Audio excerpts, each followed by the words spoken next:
kasi chifukwa njevichi Yesu wakakudubura maronda mchalichi ine ngachifumbanga kuti kasi chifukwa njevichi Yesu wakakudubura maronda mchalichi wakava chete vakamuyamba kasi ndinjani mwaimwe wangakondwa vana vasevere chikwati munyumba mwenu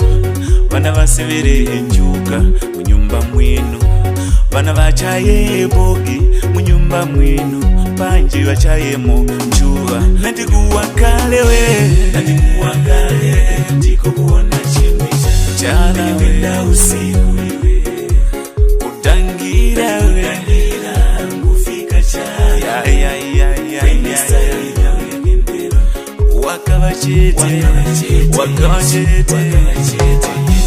wakavachete Yesu vakamuyamba nilichete ine ukuniyamba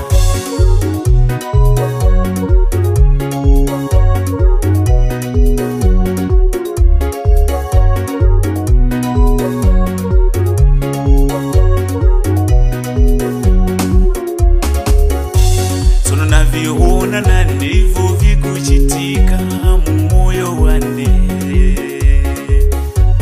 ine nilichete wakuniyamba mnyake wakusasa maronda pa umoyo wane wokumba wasisite wokumba wachaye njuka na mulawisya kalene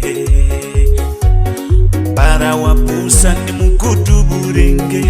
ngati Yesu maronda mchalichi chifukwa waniyamba ine nilichete chifukwa waniyamba kuyoboya na munducha chifukwa waniyamba andiye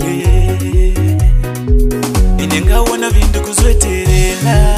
wakale ndiko kuona china kuona sono nda usiku iwe wapisa mapashande msana udandela ngufika chana kuona kale kwenye stailo yagendera wakavachete Yesu vakamuyamba nilichete wanitanganisa Yesu nilipata ine ukuniyamba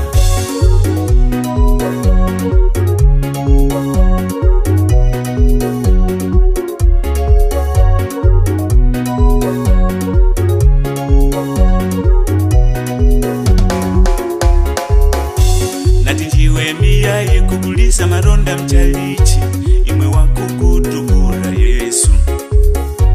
natichiwe miyaye kusevera na moyo wa mnyako wakukukutenge vanyako sikulinyake uzamsanganiza uzamuganda kulibwiwe ukuti ukuchenjera kwene umanye chili chose chinakuyamba kwene soumali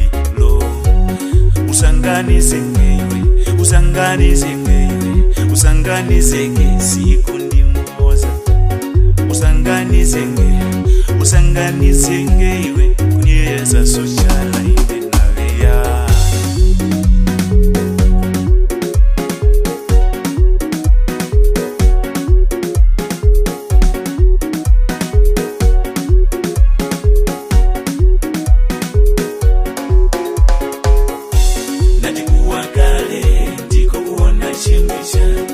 kwenda usiku iwe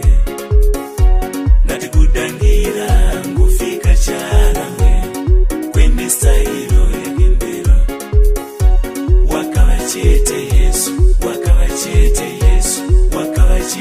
Yesu vakamuyamba nilichete ine ukuniyamba natikuwakale kwenda usiku iwe natikudangira ngufika charamwe kwenye stailo yagendera